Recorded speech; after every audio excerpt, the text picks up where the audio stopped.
Ladies and gentlemen, I gotta remember the cameras that way. Ladies and gentlemen, welcome to the series premiere of Bring Back the Love Conversations, a conversation about love, romance, and R&B. I am your host, AJ Throwback.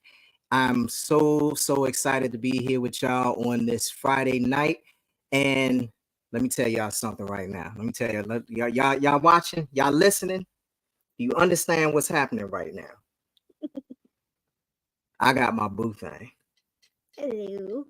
On my platform for the first time in my entire history of doing radio, podcasts, and everything. I got the beautiful, lovely, intelligent Mrs. Throwback, Mrs. Micah Goings, whatever she want to throw on the end of that. You know what I'm saying? on the end of that Mrs. Because she is the queen of the castle here. You know what I'm saying? How you doing, B? Well, I'm doing good. Yeah? Yeah. Yeah? How you feeling? Surprisingly nervous. Like, this is new. I'm trying to, take it all in. It's different. Yeah. This is different. Yeah. Yeah. Well, yeah, this is different. Well, like everybody who ever comes on any of my platforms, like it's always the nerves at first. But you know how we do. We be funning all the time, always, goofing off and having great conversations. This is that we do. Yes, this is basically par for the course as far as I'm concerned. All right, let's do it. Yeah. Yeah. So, and I mean, who else would be better to start off this series and with you? I mean, really. Yeah, I guess you got a point there. I can't think of I can't think of anybody else. Well, we are both excited to be here with you on this Friday evening. Thank you to everybody who is watching this on both YouTube and Instagram. Of course, we gotta make sure that we check in with folks. I gotta make sure that Instagram is gramming, the YouTube is tubing, all of that good stuff. Shout out to my man .com Intelligence on Instagram, checked in. Tanya McIntyre checked in. My man, our brother Chris. Chris on the check-in. Appreciate you for tapping in. Emoji 1967 on the check-in. And of course, Lady Crawley, always supporting on the check-in. Appreciate you for tapping in. Hey to you as well. Rob Rise on Belief, my brother, on the check-in on Instagram Live. So definitely appreciate y'all. I love it. For tapping in for this conversation. You know everything we do is interactive. So the people, I love that. The people are going to be involved. I like that you can see. Absolutely. The people. Yes. The only downside to doing it through StreamYard with Instagram Live is that you got to go back and forth to see comments on Instagram Live versus like the comments on YouTube. They just come in on StreamYard. Okay. But it's cool because it's like, hey, that's all you got to do is flip back and forth. That's cool. It. That's really cool. So let's talk about R&B. Let's talk about R&B. Yes. Let's talk about it. So we got a few years between us. Yeah. Not much, you know what I'm saying? But yeah, and what's interesting about that is that it's enough. Yeah. That it does make a little bit of a difference, but not that much. Not that much of a difference. You know what I'm saying? Because our tastes are very similar. Yeah. But like for you, and also because of where you're from, you know what I'm saying? You being from the Philly area. Right.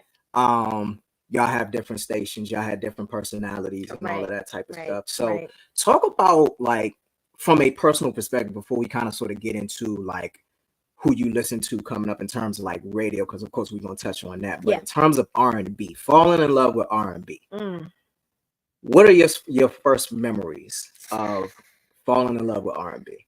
I would have to say maybe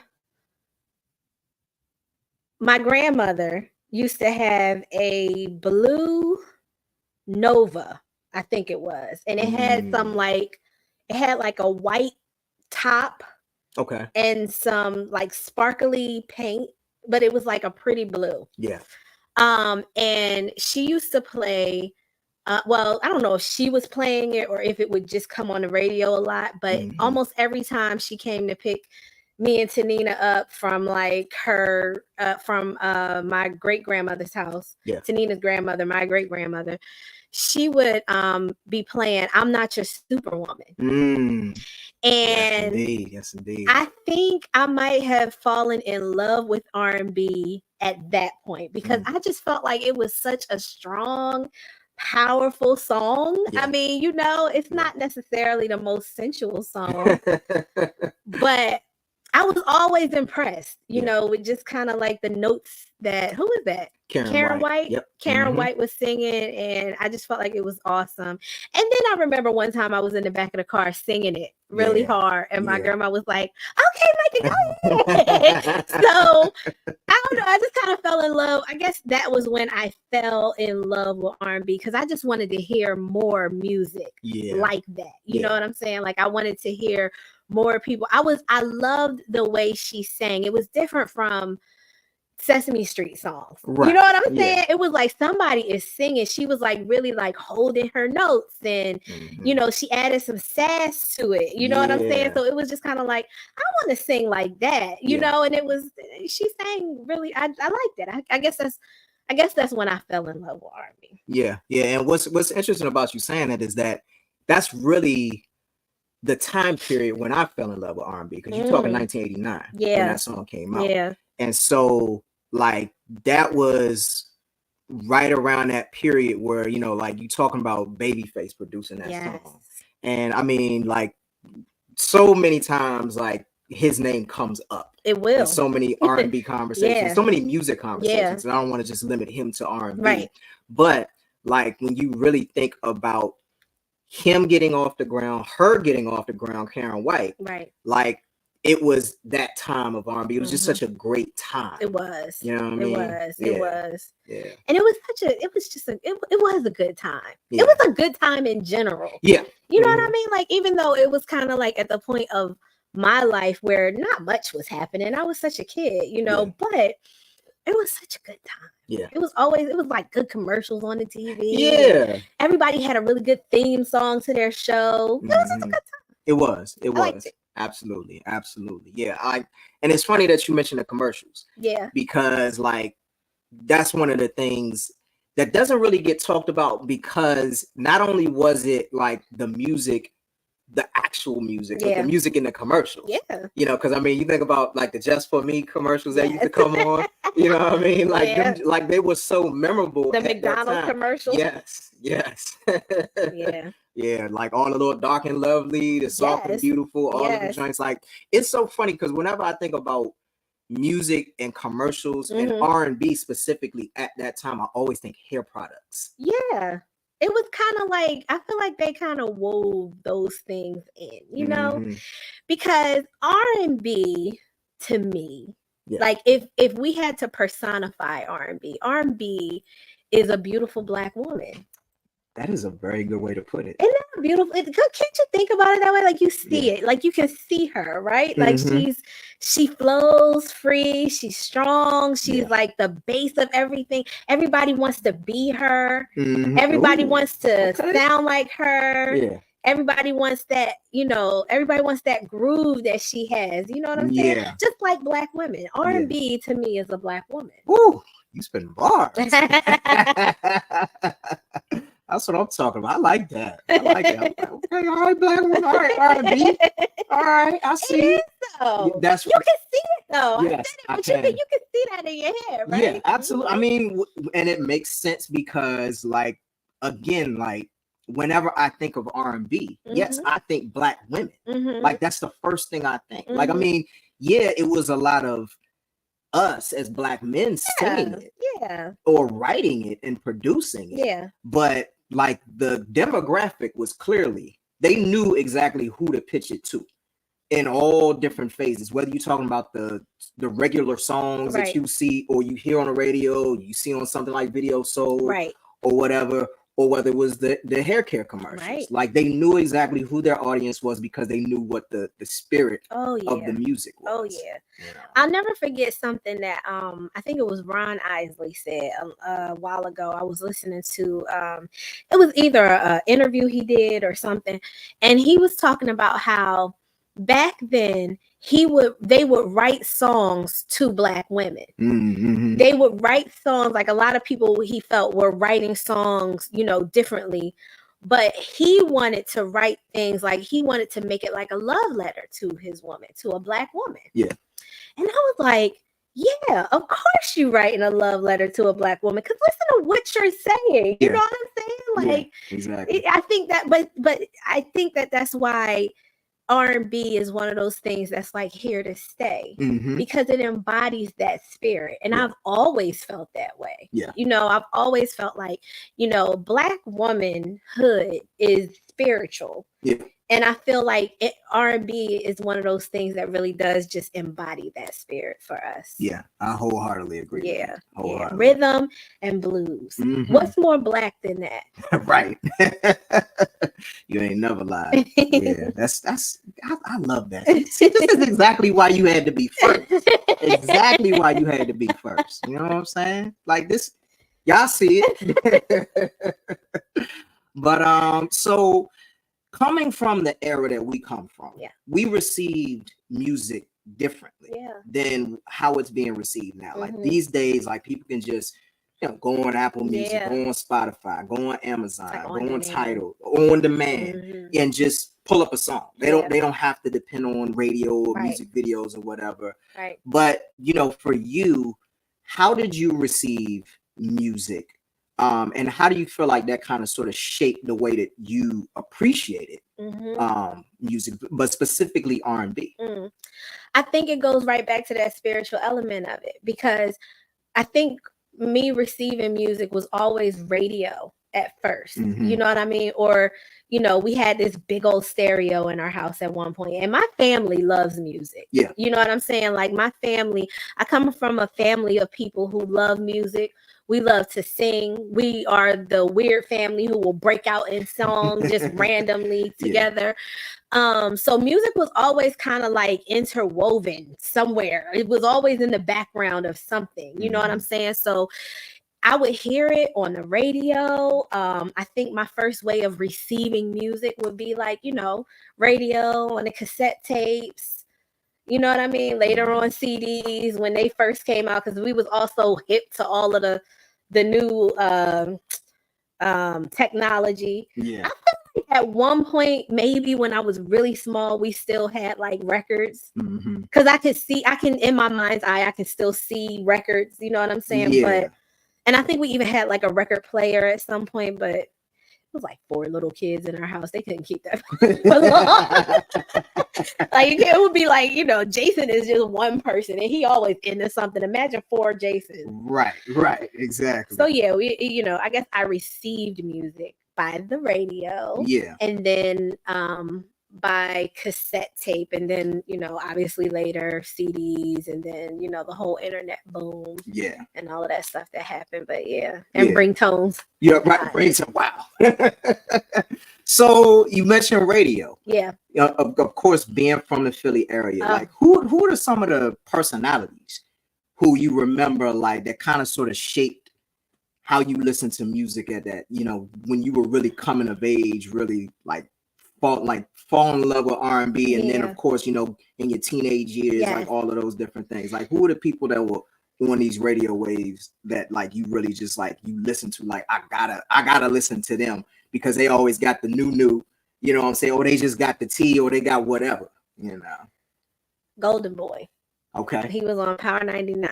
Okay. And he was on Power 99 for a long time. He had like this voice that nobody else had. He made you want to hear what the next song was. It didn't matter if it was R&B, rap.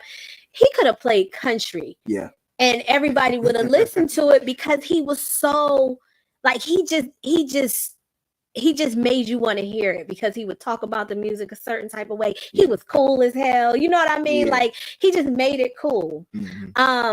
He was on Power 99. And then later, like right when I went into being a teen, I think I was like 13, there was a new radio station. Power 99 was like the main station. Then there was the new station, 103.9. There was always 105 something or the other. 105.3. Yeah. WDAS. Yeah.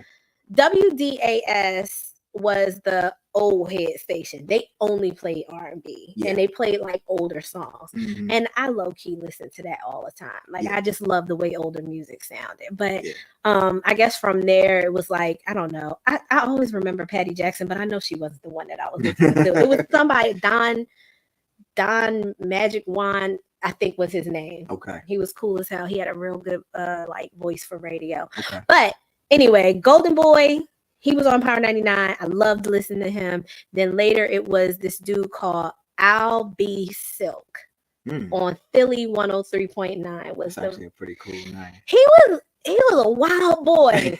He was a wild boy, but he really, he was cool. Kobe Cole. Oh yeah, Kobe Cole. Yeah. DJ Ran. Yeah. He didn't really like do a lot of shows, but he was a force. Wendy Williams. Of course. Wendy Williams. No, I love Wendy. Yeah. Yeah, those were my people growing up. Yeah. Later on, Miss Jones ended up that's right. around. That's right. Yeah. Mm-hmm. Who a lot of people overlooked the fact that, like, I think people got used to her being in radio that they forgot that she could sing. Yeah. Yeah. And I knew that from when she was on the song with The Firm. Right, I know she was on Sugar Hill. Yeah, that's it. Yep. And then there's one more person, Golden Girl. There was a Golden Girl who, oddly enough, had some weird beef with Little Kim. Really? Because she was calling herself the Black Barbie. Ah, okay. You know how that goes. Little shade, you know what I mean? But yeah, that was it. Yeah. How's my lipstick looking? It looks, it's popping. We good? Yeah. Okay. Popping, baby. You ain't gotta worry about how you look. You know what I'm saying? I'm over here like, yeah, buddy. So I think this is a perfect spot. Yeah. To unleash the first surprise. We have a surprise. Yes. We have a couple surprises. We have a couple surprises? Yes, we have a couple surprises. Because you mentioned radio. Yeah. And so I felt like we had to go back in time real quick. Okay. And I'm gonna play something, and yeah. But before I get into that, just want to make sure I shout out everybody who has tapped in. Shout out to Toon World, my man Keith, who actually is living in the Philly area. Jalil said we sound like chipmunks. Chipmunk? Why is that? Oh no! Don't tell me. Whatchamacallit is on some nonsense. StreamYard. So this happens from time to time, where sometimes StreamYard decides they want to alter people's voices and everything sounds pitched up. Oh. Yeah. So it's happened before, and there's really nothing I can do about it, unfortunately. Damn. Yeah. I'm like, what do you do? For the whole show? For the whole show. You can't start it over? I mean, I could, but then I would have to create a whole new thing and all of that. And who knows if it does it again.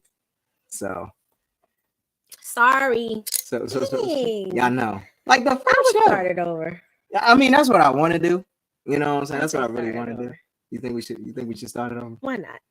Everybody that's here can just come back. Yeah, that's true. And most of the people that's watching, they watching on Instagram anyway.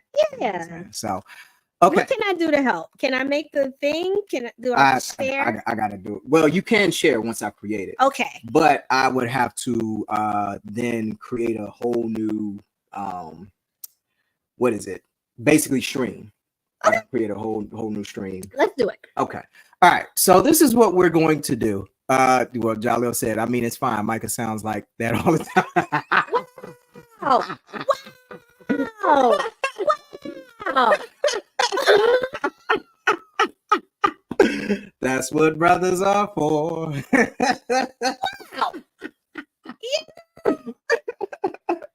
And Lord knows what my lamp sounds like right about now. You think you know a hoe. You think you know a hoe. That's all right. That's all right. Oh, that's hilarious. That's hilarious. All right. Well, give us, I gotta remember the camera's there. Give us a second, ladies and gentlemen. We are going to make some adjustments and try to see if we don't sound like chipmunks. We are going to come back on the live and everything and, start the stream over again. Hopefully this time around it will go well. So again, we're going to end the stream and then we're going to start a new stream in probably the next 5 to 10 minutes. So y'all stay tuned. We shall return.